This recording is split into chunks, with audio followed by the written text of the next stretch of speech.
Waalaikumsalam warahmatullahi wabarakatuh.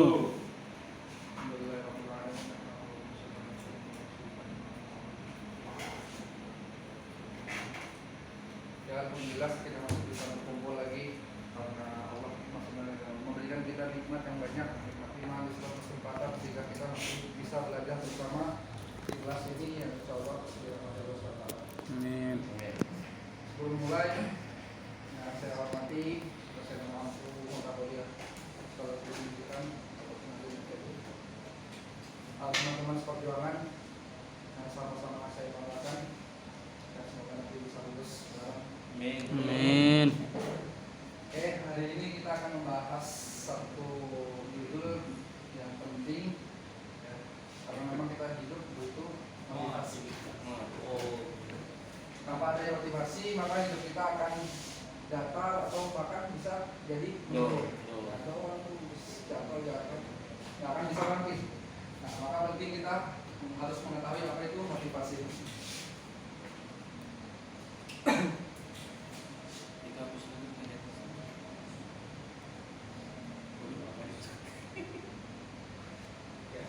Dalam hal ini yang akan kita bahas pertama adalah motivasi, pengertiannya, lalu ada teori-teori motivasi, lalu ada motivasi intrinsik dan ekstrinsik, lalu ada motivasi belajar karena kita belajar tentang psikologi pendidikan, dan faktor-faktor yang mempengaruhi daripada motivasi belajar. Ya, singkatnya motivasi ya, atau biasa dengan kata motif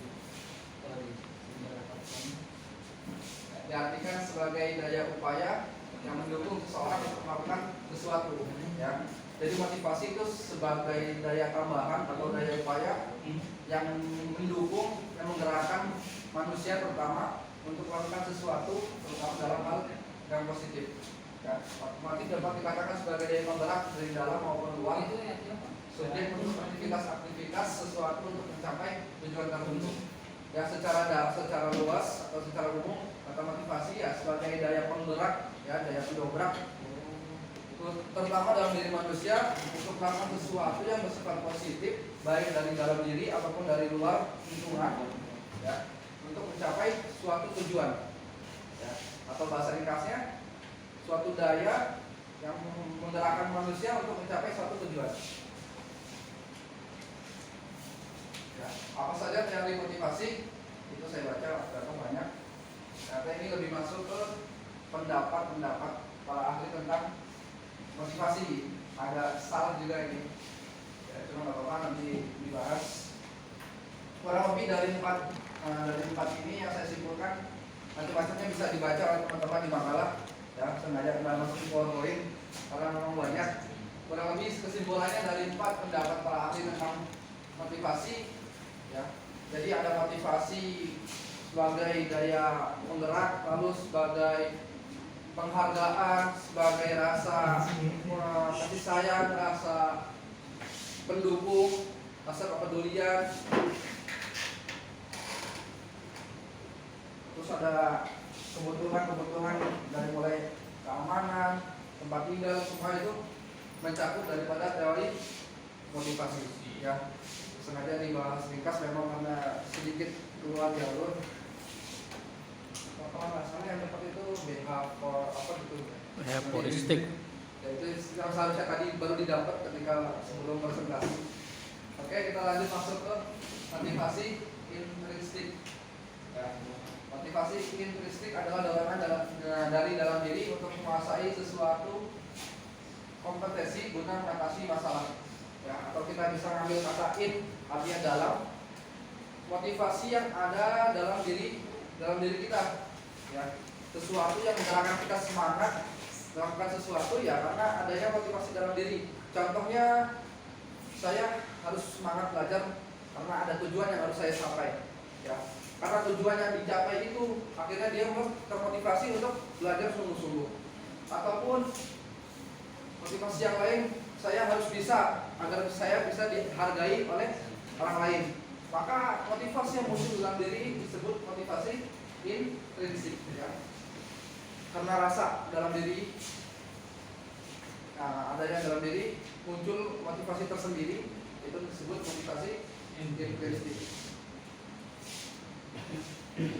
Lalu ada yang kedua, motivasi ekstrinsik. Contoh-contohnya bisa nanti dibaca-baca oleh teman-teman di makalah. Sengaja tinggal biar sejak terlalu penuh. Maksud daripada motivasi ekstrinsik, ya, motivasi yang muncul karena adanya dorongan dari luar, dari lingkungan, dan mengharap adanya pujian serta manfaat yang ingin dicapai guna mendapat imbalan dari orang lain. Ya, artinya motivasi yang timbul dari lingkungan sekitar, baik lingkungan sekolah, lingkungan keluarga, dan lingkungan masyarakat. Artinya kita semangat atau termotivasi melakukan sesuatu bukan karena diri, tapi karena tekanan dari luar. Contohnya, kita bisa disiplin. Karena apa? Bukan karena memang kebiasaan kita disiplin, tapi karena memang kalau kita tidak disiplin nanti kita akan mendapat hukuman atau akan kita dapat teguran dan lain-lain. Akhirnya termotivasi, ya, termotivasi lebih awal, lebih disiplin untuk menghindari hukuman tadi. Ataupun contoh yang lain, ya, kita termotivasi mengejar sesuatu karena ketika kita berhasil nanti ada hadiah yang kita dapat. Itu termasuk motivasi ekstrinsik, ya, motivasi ekstrinsik. Artinya ada hadiah pancingan, pancingan dari luar, akhirnya kita bisa termotivasi. Nah, itu maksudnya ke ekstrinsik. X itu luar. Lalu motivasi belajar, ya, itu motivasi cakupannya secara luas. Bisa di lingkungan kerja, lingkungan hidup, lingkungan keluarga. Lalu lebih dikerucutkan adanya motivasi belajar, ya, atau daya penggerak psikis dalam diri siswa yang menimbulkan bentuk kegiatan belajar, menjamin kelangsungan kegiatan belajar, dan memberikan arah pada kegiatan belajar itu demi mencapai suatu tujuan. Ya, motivasi tadi daya juang, daya penggerak.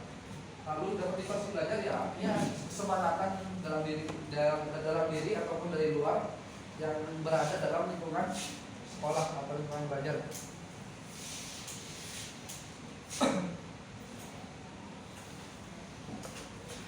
Oke, sambil dinikmati makanannya biar enjoy.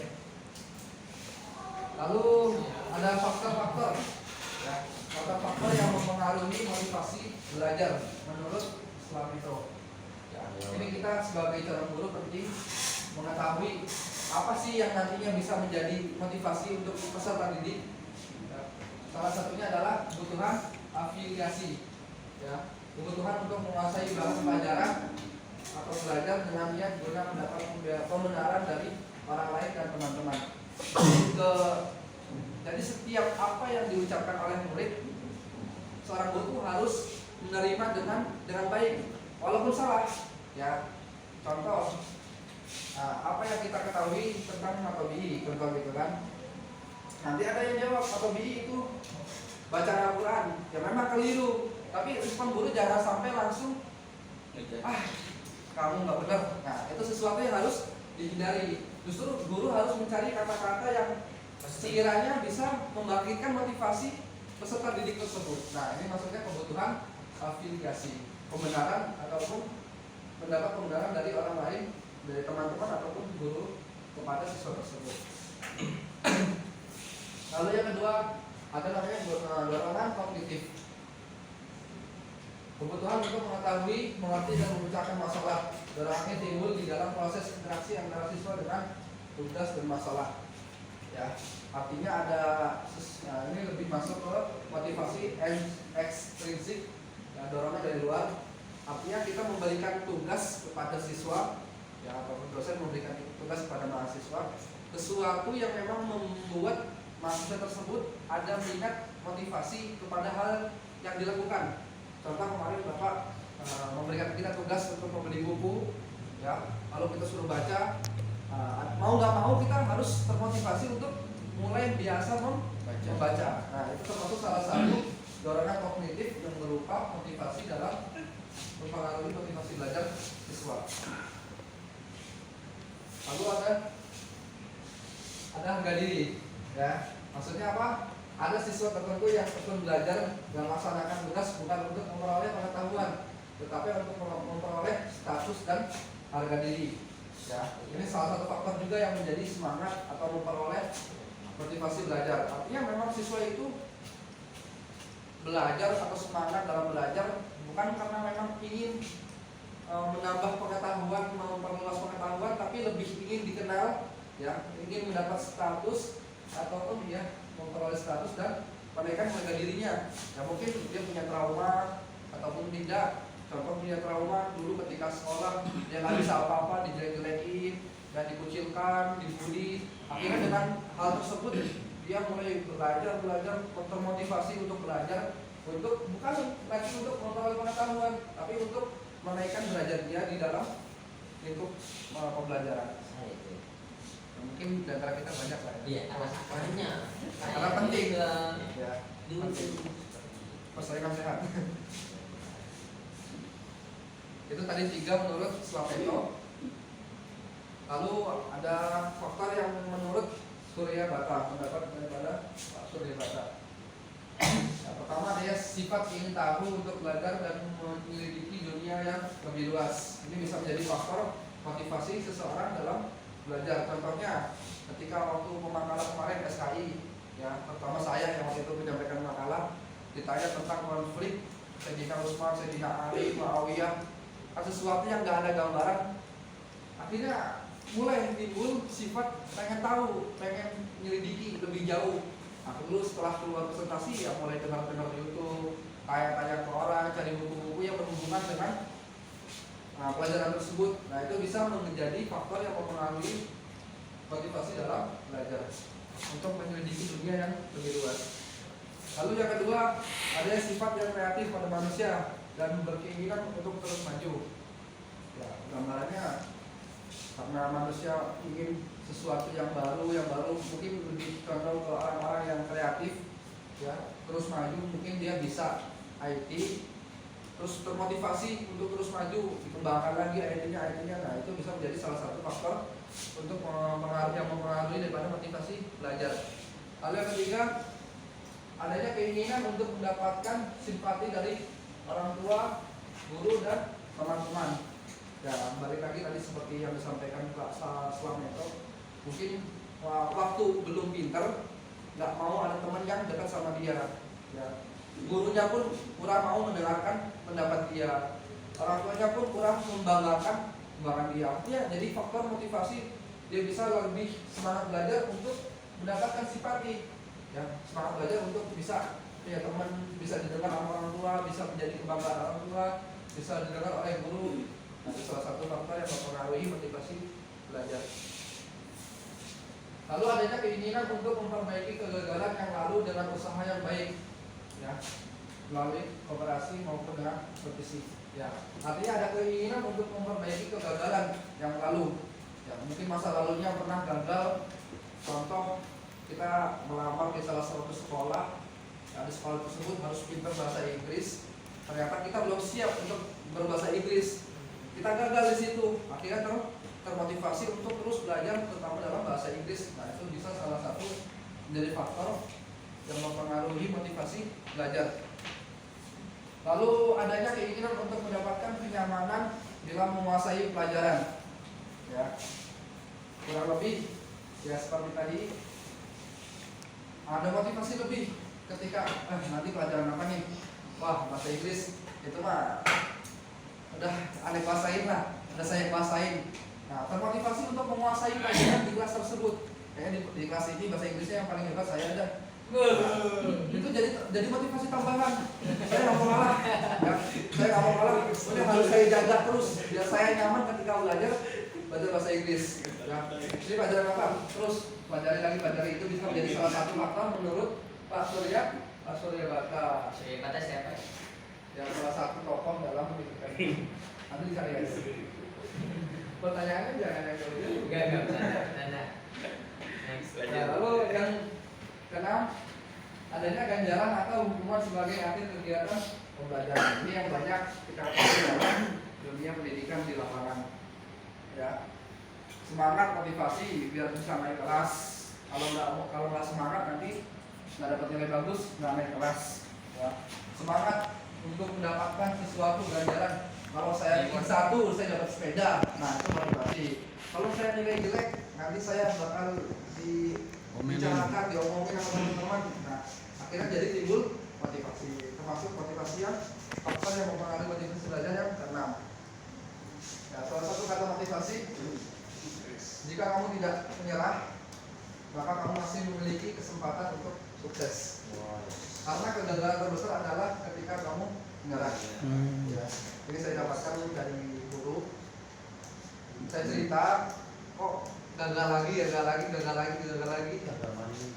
tetapi ketika kita tidak mau menyerah, artinya kita masih memiliki kesempatan buat berhasil. Berapapun kali kita gagal, kalau kita tidak menyerah, kita masih punya kesempatan untuk sukses. Tetapi ketika kita baru mencoba sekali dan setelah itu kita menyerah, maka kita mencapai kegagalan terbesar. Ada pepatah mengatakan yang dikatakan oleh Zawin, ya. Kesempatan memang tidak datang dua kali, tapi kesempatan akan datang kepada orang yang tidak pernah berhenti mencoba. Ya. Kesempatan memang mungkin tidak datang 2 kali, tapi bisa jadi datang ketiga kali, 4 kali, 5 kali, atau 6 kali terus kita coba, pasti akan datang kesempatan tersebut. Mungkin kita kelamar ini belum, lamar lagi, lamar lagi, selagi masih ada kesempatan kejar terus. Ya, terima kasih, cukup sekian. Ya, sebentar. Sebentar. Tadinya mau ada video, boleh tanya kan? Boleh. Lebih ke bacaan sih ya. Masih ada waktu? Masih Ada dong. video, kira-kira tapi nggak bisa ditempel karena masih PowerPoint. Itu Ada di mana? Ada di lama lagi. Oke, sambil menyiapkan video, teman-teman pastinya ada